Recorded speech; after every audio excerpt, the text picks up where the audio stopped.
पाकिस्तान और भारत की जंग की गूंज क्रिकेट के हलकों में भी सुनी गई।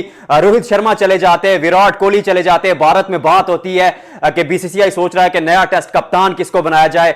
जसप्रीत बुमराह का नाम आ रहा है, शुभमन गिल का नाम आ रहा है, ऋषभ पंत का नाम भी सुर्खियों में है, खबरों में है, उस पर चर्चा करेंगे। उसके साथ साथ आपको बताऊंगा कि पाकिस्तान ने भी टेस्ट कप्तान शान महसूद को गुड बाय कहने का फैसला कर लिया और क्या सऊदकील नए कप्तान बनने जा रहे हैं। सरफराज अहमद को नई जिम्मेदारी दी जाने लगी है पीसीबी में। उसके साथ साथ आपको एक बड़ी दिलचस्प चीज जो आपको बताऊंगा, जो आप ढूंढ रहे हैं, सबसे पहले कल भी मैंने बताई थी, आज भी आपको मैं बताऊंगा कि पीएसएल में कौन से ओवरसीज प्लेयर्स अवेलेबल हैं, नई कौन सी साइनिंग्स हुई हैं, नए कौन से खिलाड़ी आ रहे हैं आईपीएल में। सबसे पहले ही गुड न्यूज दे देता हूं। अब बाकी यूट्यूबर्स की तरह नहीं हूं कि कहूंगा पूरी वीडियो देखो, ये करो वो करो। कहूंगा कि सारे खिलाड़ी वापस आ रहे हैं आरसीबी के। जोश हेजलवुड भी वापस आ रहे हैं, उसके साथ साथ जैकब बैटल, फिल साल्ट की वापसी हो रही है। मतलब पूरी डिटेल में बताऊंगा ना कि किस टीम में कौन सा खिलाड़ी है कौन सा नहीं है। तो फिर आपने वीडियो को करना लाइक, चैनल को करना सब्सक्राइब, कमेंट सेक्शन में बताना है कि क्या इंप्रूव करने की जरूरत है और आप लोग मुझे कहां से देख रहे हैं। तो सबसे पहले चर्चा का आगाज करते हैं भारत के टेस्ट कप्तान की जानिब से।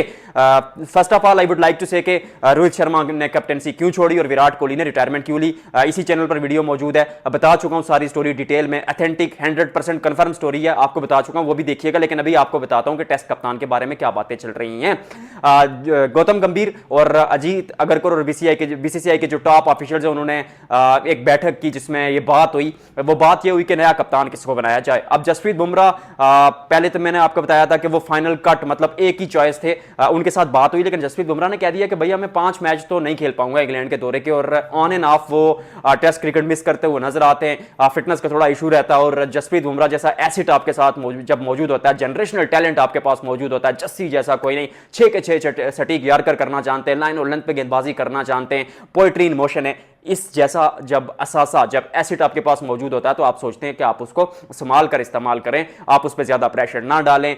वर्कलोड का इशू होता है, फटीक का इशू होता है, तो फिर बीसीसीआई सोच रहा है कि कप्तान बनाया जाए शुभमन गिल को और उनका डिप्टी बनाया जाए ऋषभ पंत को।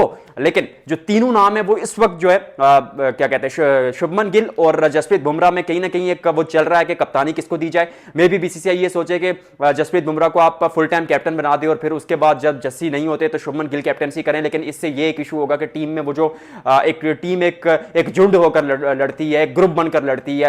वो जो विराट कोहली ने लेगेसी छोड़ी है या रोहित शर्मा चले गए तो उसके बाद फिर टीम को वो एक होकर लड़ाना है अगर, तो कप्तान तो आपको लाजमी चाहिए होगा। और ये एक सोच बीसीसीआई को मजबूर कर रही है कि आप सोचें कि आप शुभमन गिल को कप्तान बनाएंगे और ऋषभ पंत को उनका डिप्टी बनाएंगे। बट एज ऑफ नाउ जो ज्यादा झुकाव है वो जसप्रीत बुमराह की जानिब है। ऐसा नहीं है कि गिल का नाम नहीं आ रहा, बातें चल रही हैं। अगर जस्सी अब बीसीसीआई ये काम करेगा, कल जो बैठक है बीसीसीआई की, सबसे पहले मैं ही आपको बताऊंगा, आई होप बीसीसीआई की जो बैठक है कल वो जो मीटिंग होगी उसमें जो बात की जाएगी वो यही की जाएगी कि डब्ल्यूटीसी का जो साइकिल है 2025 से 27 तक, इसमें जसप्रीत बुमराह कितने अवेलेबल होते हैं।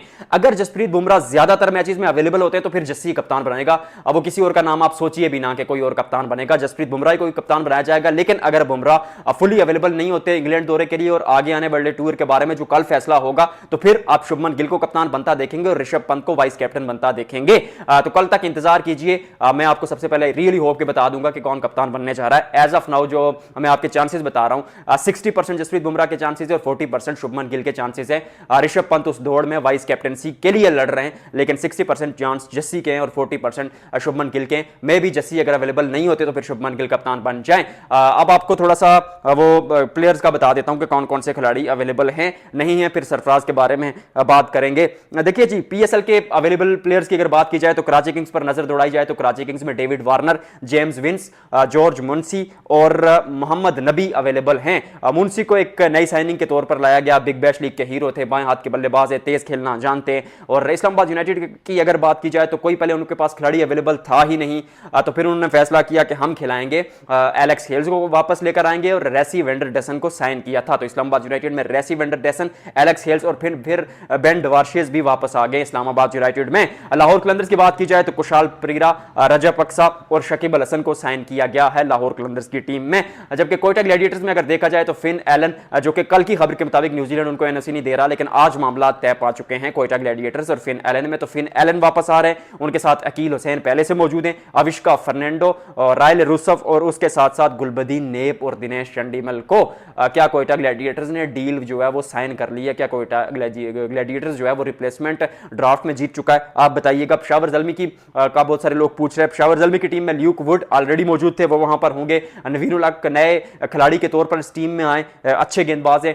फिर TKC, टॉम कॉलर कैडमोर और उसके बाद नजीब जादरान इस टीम में मौजूद है। अच्छा खासा यूनिट ये भी बन रहा है। और मुल्तान सुल्तान में गुदाकेश मोटी, जॉनसन चार्ल्स और उसके साथ साथ शाही होप मौजूद हैं। तो कहीं ना कहीं मुल्तान सुल्तान इस टूर्नामेंट से बाहर हो चुकी है। मे भी वो नए यंगस्टर्स को ज्यादा मौका दे, तो we shall find out it. अब IPL के खिलाड़ियों की अगर बात की जाए तो सबसे पहले मैं उन खिलाड़ियों का नाम बता देता हूं, चंद ही खिलाड़ी हैं IPL में जो नहीं आ रहे। उनमें से नंबर 1 है काइल जेमिसन, पंजाब किंग्स के लिए खेलते थे। लोकी फर्ग्यूसन की जगह वो वापस आए, तो लोकी फर्ग्यूसन ऑब्वियसली नहीं आएंगे, तो मतलब इंजरी का भी इशू है। तो फिर काइल जेमिसन को साइन किया गया है। लखनऊ सुपर जायंट्स ने पाकिस्तान सुपर लीग से, बल्कि एक बड़ी इंटरेस्टिंग चीज है, विल ओरूप वहां पर आ रहे हैं। विल ओरूप तो आएंगे ही आएंगे। मयंक यादव एक लोकल खिलाड़ी थे, वो इंजर्ड थे, वो उनके चलते विल ओरूप अब आपको IPL में नजर आएंगे। उसके बाद गुजरात टाइटंस के लिए जोस बटलर नहीं आ रहे, तो फिर उन्होंने फैसला किया कि कुशाल मेंडिस जो कि PSL में कोयटा ग्लैडिएटर्स के लिए खेलते थे, उनको साइन किया गया है। उसके अलावा जेक फ्रेजर और मिचेल स्टार्क नहीं आ रहे। बाकी तमाम के तमाम खिलाड़ी, मोइन अली भी नहीं आ रहे, मोइन अली भी नहीं आ रहे। तो बाकी तमाम के तमाम खिलाड़ी आपको नजर आएंगे। अब RCB की बात करें तो जोश हेजलवुड के बारे में बहुत सारी चर्चा थी कि आएंगे नहीं आएंगे। जोश हेजलवुड ने कह दिया कि मैं अवेलेबल हूं और मैं RCB के लिए खेलने के लिए आऊंगा। उसके साथ वहां पर RCB के लिए मजीद मौजूद होंगे Tim David, Jacob Bethell, Phil Salt, क्योंकि न्यूजीलैंड की टीम में सेलेक्ट हुए नहीं तो वो भी अवेलेबल हैं। और उसके साथ साथ रोमेरियो शेफर्ड भी आ चुके हैं वापस। पिछला मुकाबला तने तनखा अकेले जिताया था, वो खिलाड़ी भी मौजूद है। और लुंगी सानी इनकी भी मौजूद है। तो IPL का यूनिट एकदम स्ट्रॉन्ग है। मुंबई की टीम के भी ज्यादातर खिलाड़ी आ रहे हैं। IPL में 3-4 खिलाड़ियों जिनका नाम गिनाया, उसके अलावा सारे आ रहे हैं। लीग जो ही स्टार्ट होगी, PSL स्टार्ट होगी, IPL स्टार्ट होगी, सबसे पहले हम मैचेस पर चर्चा करते हैं, किस टीम की क्या ताकत क्या कमजोरी, हम ही तो उसके बारे में बात करते हैं डॉक्टर स्पोर्ट्स पर। तो इस फैमिली का, इस परिवार का हिस्सा बन जाइएगा।